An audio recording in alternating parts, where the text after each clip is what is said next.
Sir cinema ಮತ್ತೆ ಜೊತೆಗೆ reality show ಈಗ ವೆಬ್ ಸೀರೀಸ್ ಬಹುಶಃ ನನಗೆ ಗೊತ್ತಿದ್ದಂಗೆ ಇದು ನಿಮ್ಮ ಮೊದಲ ವೆಬ್ ಸೀರೀಸ್ ಅಂತ. ಹೌದು ಹೌದು ಸರ್ ರಾಕ್ಷಸ ತುಂಬ ನ್ಯಾಚುರಲ್ ಆಗಿ ಕಾಣಿಸ್ಕೊಂಡಿದ್ರು ಹನುಮಂತಪ್ಪ. ಮೊದಲಿಗೆ ಈ ಪಾತ್ರ ಹೇಗೆ ಒಪ್ಕೊಳ್ಳೋದಕ್ಕೆ ಸಾಧ್ಯ? ನನಗೆ ಈ ಕಥೆ ಅಂತ ಕೇಳಿದಾಗ ಒಂದು ವೆಬ್ ಸೀರೀಸ್, ಅದರಲ್ಲೂ ನಮ್ಮ ಝೀ ಕನ್ನಡ ಝೀ5ಅಲ್ಲಿ ಬರ್ತಾ ಇದೆ ಅಂದಾಗ ಒಂದು ಒಂದು ಹೆಮ್ಮೆ ಅಂತ ಅನ್ನಿಸ್ತು. ಮೊದಲು ಈ ಥರ ಒಂದು ಹೆಜ್ಜೆ ತಗೋತಾ ಇರೋದು, ಅದು ಅಯ್ಯನ ಮನೆ ಆಗಿರ್ಬೋದು, ಶೋಧ ಆಗಿರ್ಬೋದು, ಮಾರಿಗಲ್ ಆಗಿರ್ಬೋದು, ಇದೆಲ್ಲ ಒಂದ್ರ ಮೇಲೆ ಒಂದು ವೆಬ್ ಸೀರೀಸ್ ಮಾಡ್ತಿದ್ದಾರೆ. ಅದರಲ್ಲಿ ಸಕ್ರಿಯವಾಗಿದ್ದಾರೆ ಅಂತ ನೋಡೋದಕ್ಕೆ ಬಹಳ ಖುಷಿ ಆಗ್ತಾಯಿತ್ತು. ಯಾಕಂದರೆ ಕನ್ನಡಕ್ಕೆ ಅದೊಂದು ಪ್ಲ್ಯಾಟ್ಫಾರ್ಮ್ ಬೇಕು, ಬಹಳ ಅಗತ್ಯ ಇದೆ ಈ ದಿನಗಳಲ್ಲಿ. ಸೊ ಅದನ್ನು ಝೀ ಟಿ ವಿ ಮಾಡ್ತಿದೆ ಅಂತ ಗೊತ್ತಾದಾಗ ಖುಷಿ ಆಯಿತು. ಆಮೇಲೆ ತರುಣ್ ಕೇಳಿದಾಗ ನನಗೆ ಪೂರ್ತಿ ವಿಚಾರ ಹೇಳೋಕ್ಕೆ ಮುಂಚೆನೇ ಹ್ಞೂ ಅಂತ ಹೇಳ್ಬಿಟ್ಟಿದ್ದೆ ನಾನು. ಯಾಕಂದರೆ ತರುಣ್ ಮೇಲೆ ನನಗಿರೋ ವಿಶ್ವಾಸ ಆಗಲಿ, ತರುಣ್ ಜೊತೆ ನನಗಾಗಿರುವಂಥ ಅನುಭವ ಆಗಲಿ, ಚೌಕ ಸಿನಿಮಾಯಿಂದ ನಮಗೆಲ್ರಿಗೂ ಸಿಕ್ಕಂಥ ಒಂದು ಯಶಸ್ಸಾಗಲಿ, ಇವೆಲ್ಲ ನನ್ನ ತಲೆಯಲ್ಲಿತ್ತು. ಎಲ್ಲದಕ್ಕಿಂತ ಹೆಚ್ಚಾಗಿ ತರುಣ್ ಮೇಲೆ ನನಗಿರೋ ನಂಬಿಕೆ, ಆ್ಯಸ್ ಅ ನಿರ್ದೇಶಕ, ಆ್ಯಸ್ ಅ ನಿರ್ಮಾಪಕ, ಒಬ್ಬ ಮೇಕರಾಗಿ ನನಗೆ ಭಾಳ ನಂಬಿಕೆ. ಆಮೇಲೆ ಈ ವೆಬ್ ಸೀರೀಸ್ ಬಗ್ಗೆ ಹೇಳಿದಾಗಲೂ ಕಥೆ ಭಾಳ ಚೆನ್ನಾಗಿತ್ತು. ನೀವು ಹೇಳಿದಾಗೆ ಪಾತ್ರ ಭಾಳ ಚೆನ್ನಾಗಿದೆ.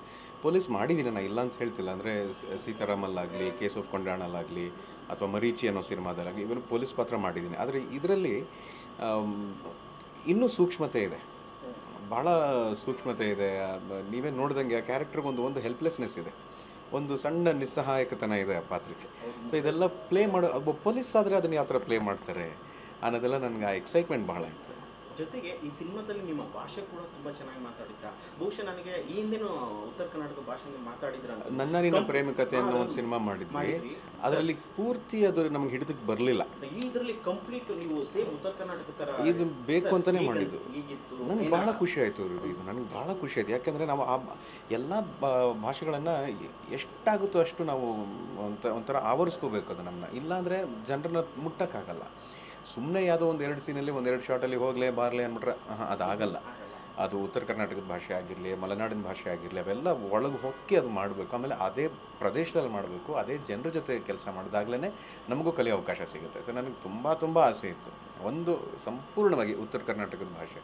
ನನ್ನ ಕೈಲಾದಷ್ಟು ಸಹಾಯ, ನನ್ನ ಕೈಲಾದಷ್ಟು ಪ್ರಯತ್ನ ಮಾಡಲೇಬೇಕು ಅನ್ನೋದು. ಅದಕ್ಕೆ ನನಗೆ ಸಹಾಯ ಮಾಡಿದ್ರು ನನ್ನ ಎಲ್ಲ ಟೆಕ್ನಿಷಿಯನ್ಸ್, ಅಲ್ಲೇ ಇದ್ದಂಥ ಅಲ್ಲಿನ ಕಲಾವಿದರು, ಆಮೇಲೆ ಇದ್ದಂಥ ರೈಟರ್ಸು, ನಮ್ಮ ಜೊತೆ ಇದ್ದಂಥ ಅಸೋಸಿಯೇಟ್ ಶ್ರೀಕಾಂತ್ ಅಂತ, ಅವರು ಬಹಳ ಸಹಾಯ ಮಾಡಿದ್ರು.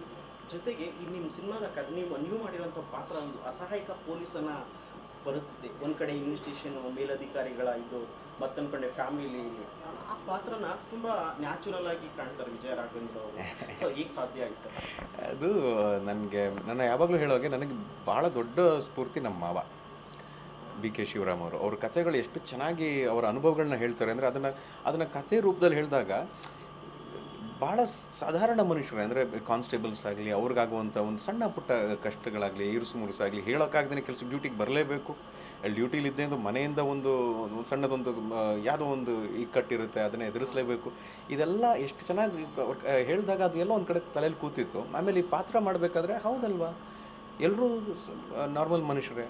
ಅವರು ಪೊಲೀಸ್ ಆಗಲಿ, ಒಬ್ಬರು ಲಾಯರ್ ಆಗಲಿ, ಒಬ್ಬರು ಡಾಕ್ಟರ್ ಆಗಲಿ, ಒಬ್ಬ ಆ್ಯಕ್ಟರ್ ಆಗಲಿ, ಎಲ್ರಿಗೂ ಕೂಡ ಅದೊಂದು ಎಮೋಷನ್ ಭಾಳ ನಾರ್ಮಲ್ಲು. ಸೊ ಅದನ್ನು ಪೊಲೀಸ್ ಆದರೆ ಯಾವ ಥರ ಅದನ್ನು ಎಮೋಟ್ ಮಾಡ್ಬೋದು ಅನ್ನೋ ಒಂದು ಸಣ್ಣ ಎಕ್ಸಸೈಸ್ ನಾವು ಸುಹಾನ್ ಜೊತೆ, ನಮ್ಮ ನಿರ್ದೇಶಕರ ಜೊತೆ ಮಾತಾಡ್ಬೇಕಾದ್ರೆ ಸುಮಾರು ಸಲ ಡಿಸ್ಕಸ್ ಮಾಡಿ ಅದನ್ನು ಹೀಗೆ ಮಾಡಿದ್ರೆ ಚೆನ್ನಾಗಿರುತ್ತೆ, ಈ ಥರ ಅದಕ್ಕೆ ನಾವು ಬಿಹೇವ್ ಮಾಡಬೇಕು. ಕೆಲವು ಕ್ಯಾರೆಕ್ಟರ್ಗಳಿಗೆ ನಾವು ಆ್ಯಕ್ಟ್ ಅನ್ನೋದಕ್ಕಿಂತ ಬಿಹೇವ್ ಮಾಡಬೇಕಾಗುತ್ತೆ. ಅವ್ರ ನಡವಳಿಕೆನೇ ಈ ಥರ ಇತ್ತೇನೋ ಅನ್ನೋ ಒಂದು ಸಣ್ಣ ಕಲ್ಪನೆ, ಆಮೇಲೆ ಜೊತೆಗೆ ನೋಡಿರೋ ಯಾವ್ದಾದ್ರು ಒಂದು ನೆನಪಿದ್ರೆ ಅದನ್ನು ಅಳವಡಿಸ್ಕೊಂಡು ನಾನು ಈ ಕ್ಯಾರೆಕ್ಟರ್ ಮಾಡಿದೆ. ವಿಜಯ ರಾಘವೇಂದ್ರ ಒಂದು ಕಡೆ ರಿಯಾಲಿಟಿ ಶೋ ಮಾಡ್ತಿರ್ತಾರೆ, ಒಂದು ಕಡೆ ಸಿನಿಮಾ ಮಾಡ್ತಾರೆ. ಈಗ ರಿಯಾಲಿಟಿ ಶೋ ಮತ್ತು ಸಿನಿಮಾಗಳನ್ನ ಮ್ಯಾನೇಜ್ ಮಾಡೋದಿದೆಯಲ್ಲ, ಹೇಗೆ ಸಾಧ್ಯ ಆಗುತ್ತಾ? ಸೊ ಎಲ್ಲರೂ ಮ್ಯಾನೇಜ್ ಮಾಡ್ತಿದ್ದಾರೆ. ನಿಜ ಹೇಳಬೇಕು ಅಂದರೆ ಭಗವಂತ ಕೊಟ್ಟಂಗೆ ಕೆಲಸ ಮಾಡ್ತಾಯಿದ್ದೀನಿ.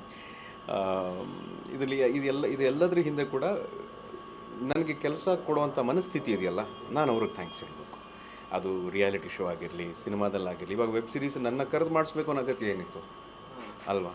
ಸೊ ಅದೆಲ್ಲೋ ನನಗೆ ನಿಜವಾಗ್ಲೂ ಭಗವಂತ ಕೊಟ್ಟಿದ್ದು. ನನಗೆಲ್ಲೋ ಅದು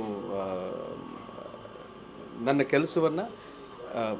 ಕೆಲಸ ನನ್ನನ್ನು ಕಾಯ್ತಾ ಇದೆ ಅಂತ ಹೇಳ್ಕೊಳ್ಳೋದಕ್ಕೆ ಇಷ್ಟಪಡ್ತೀನಿ, ಬೇರೆ ಇನ್ನೇನಿಲ್ಲ. ವಿಜಯ್ ಸರ್, ನೀವು ಒಬ್ಬ ಲವರ್ ಬಾಯ್ ಸಕ್ಸಸ್ ಕಂಡಿದ್ದೀರಾ, ಹೀರೋ ಆಗಿ ದೊಡ್ಡ ಬೇರೆ ಫ್ಯಾಮಿಲಿ ಹೀರೋ ಆಗಿ ಸಕ್ಸಸ್ ಕಂಡಿದ್ದೀರಾ. ಈಗ ಬೇರೆ ಬೇರೆ ಯುನಿಕ್ ಪಾತ್ರಗಳ ಕಡೆ ಹೆಚ್ಚು ಗಮನ ಹರಿಸ್ತಾ ಇದ್ದೀರಾ. ಸೊ ಆ ಪಾತ್ರಗಳ ಆಯ್ಕೆ ಏನು ನೋಡಿ ವಿಜಯ್ ರಾಘವೇಂದ್ರ ಒಂದು ಸಿನಿಮಾದ ಕಥೆನ ಕಂಟೆಂಟ್ನ ನೋಡಿ ಆಯ್ಕೆ ಮಾಡ್ತಾರಾ, ಅಥವಾ ಸಿನಿಮಾ ಪ್ರೊಡಕ್ಷನ್ ನೋಡಿ ಆಯ್ಕೆ ಮಾಡ್ತಾರಾ?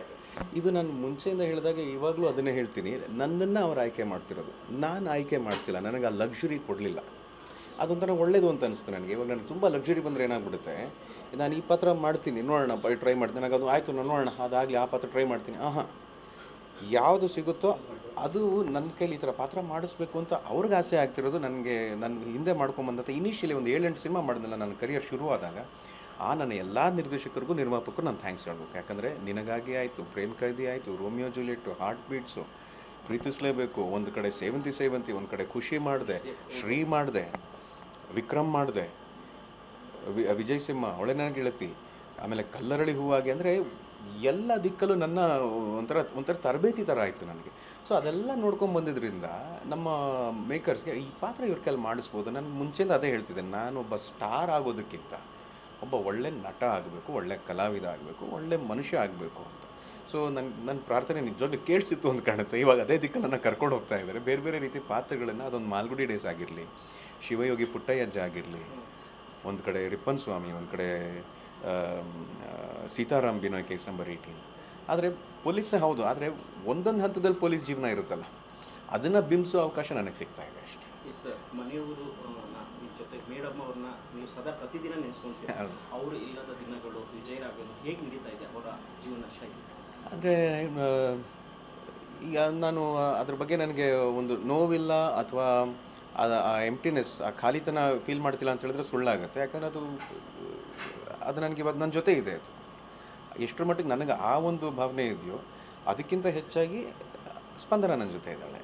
ಈಗ ಇದನ್ನೆಲ್ಲ ನೋಡಿದ್ರೆ ಬಹಳ ಖುಷಿ ಪಡಿದ್ರೆ, ಇಷ್ಟು ಬ್ಯುಸಿಯಾಗಿರಬೇಕು ಅಂತಲೇ ಯಾವಾಗಲೂ ಆಕೆ ಕೂಡ ಹೇಳ್ತಾ ಇದ್ದಿತ್ತು. ನೀವು ಕೆಲಸ ಮಾಡ್ತಾಯಿರಿ ಅಷ್ಟೇ, ಒಂಚೂರು ನಾನು ಬೆನ್ನು ನೋವು ಸುಸ್ತಂದರೆ ನೀವೇನು ಇಟ್ಗೆ ಎತ್ತಿಲ್ಲ, ಸಿನಿಮಾದಲ್ಲಿ ಕೆಲಸ ಮಾಡ್ತಿದ್ದೀರಾ, ನಿಮಗಿಂತ ಕಷ್ಟಪಡೋರು ಇದ್ದಾರೆ, ಎದೇಳೆ ಕೆಲಸಕ್ಕೆ ಹೋಗಿ, ಆ ಥರ ಸ್ಫೂರ್ತಿ ತುಂಬ್ತಾ ಇದ್ಲು. ಸೊ ಖಂಡಿತ ನನಗಾಗಲಿ ನನ್ನ ಮಗನಿಗೆ ನಾವು ಮಾತಾಡ್ಕೋತಾ ಇರ್ತೀವಿ. ಯಾವುದಾರ ಒಂದು ಈ ಥರ ಒಂದು ಕೆಲಸ ಆದಾಗ ಒಂದು ಸಲ ಸ್ಮರಿಸ್ಕೊಂಡು ಬಾಚಿನ ಜೊತೆಗೆ ಹೋಗೋಣ ಅಂತ. ಸರ್, ನಿಮ್ಮ ಮಗ ನಿಮ್ಮ ಥರನೇ ಒಳ್ಳೆ ಹೈಟು, ಒಳ್ಳೆ ಪರ್ಸನಾಲಿಟಿ ಇದೆ, ನನಗಿಂತ ಚೆನ್ನಾಗಿದೆ, ನನಗಿಂತ ಒಳ್ಳೆ ಹೈಟ್ ದೃಷ್ಟಿ ಬೀಳೋದು ಬೇಡ ಅಂತ. ಇಲ್ಲ, ಭವಿಷ್ಯದಲ್ಲಿ ಚಿತ್ರರಂಗಕ್ಕೆ ತರಬೇಕಂತ ಆಸೆ ಇರುತ್ತೆ, ಪ್ರತಿಯೊಬ್ಬ ತಂದೆ ತಾಯಿಗೂ ಆಸೆ ಇರುತ್ತೆ. ನಿಮ್ಮ ಮಗನ ಆಸೆ, ಆ ರೀತಿ ಟ್ಯಾಲೆಂಟ್ ಯಾವುದನ್ನ ನೋಡಿದ್ದೀರಾ? ಎಲ್ಲೋ ಒಂದು ಕಡೆ ಅದ್ರ ಬಗ್ಗೆ ಆಸೆ ನನಗಿಲ್ಲ ಅಂತ ಹೇಳಿದ್ರು ಸುಳ್ಳಾಗುತ್ತೆ, ಅವನಿಗಿಲ್ಲ ಅಂತ ಹೇಳಿದ್ರು ಸುಳ್ಳಾಗುತ್ತೆ. ಯಾಕಂದರೆ ಅವನು ಅದೇ ವಾತಾವರಣದಲ್ಲಿ ಬೆಳೀತಿರೋದ್ರಿಂದ ಅದ್ರ ಬಗ್ಗೆ ಅವನಿಗೆ ಆಸಕ್ತಿ ಇದೆ ಅಂತ ನನಗೆ ಗೊತ್ತಾಗಿದ್ರು ಸಹ ನನಗೆ ಒಂದು ಸ್ಟಡೀಸ್ ಇಂಪಾರ್ಟೆಂಟ್. ಇವಾಗ ಸ್ಟಡೀಸ್ ಮಾಡಾದ್ಮೇಲೆ ಯಾವ ರೀತಿ ಅವನಿಗೆ ತರಬೇತಿ ಕೊಡಬೇಕು, ಯಾವ ರೀತಿ ಅವನ್ನ ತಯಾರು ಮಾಡಬೇಕು, ಹೇಗೆ ನಮ್ಮ ತಂದೆ ಅದ್ರ ಬಗ್ಗೆ ಬಹಳ ಕಟ್ಟುನಿಟ್ಟಾಗಿದ್ದರು, ಅದನ್ನೆಲ್ಲ ಮಾಡಿಕೊಂಡೇ ಮುಂದಕ್ಕೆ ಹೆಜ್ಜೆ ಇಡ್ತೀವಿ. ಫೈನಲಿ ನಿಮ್ಮ ನಿರ್ದೇಶನ ಯಾವಾಗ ನಿರೀಕ್ಷೆ ಮಾಡ್ಬೋದು? ಮತ್ತೆ ನಾನು ಸುಮಾರು 2 ವರ್ಷದಿಂದ ಅದನ್ನು ಹೇಳ್ತಾನೆ ಬರ್ತೀನಿ, ಇನ್ನೊಂದೆರಡು ವರ್ಷ ಅಂತ. ಅದು 2 ವರ್ಷ ಆಗ್ತಾ ಬರ್ತಾ ಇದೆ. ಬಹುಶಃ ಇವಾಗ ಎಲ್ಲ ಕೆಲಸಗಳು ಆಗ್ತಾ ಇರೋ ದಿಕ್ಕು ನೋಡಿದ್ರೆ ಮ್ಯಾಕ್ಸಿಮಮ್ ಇನ್ನೊಂದು 2 ವರ್ಷದಲ್ಲಿ ನನ್ನ ನಿರ್ದೇಶನ ಶುರು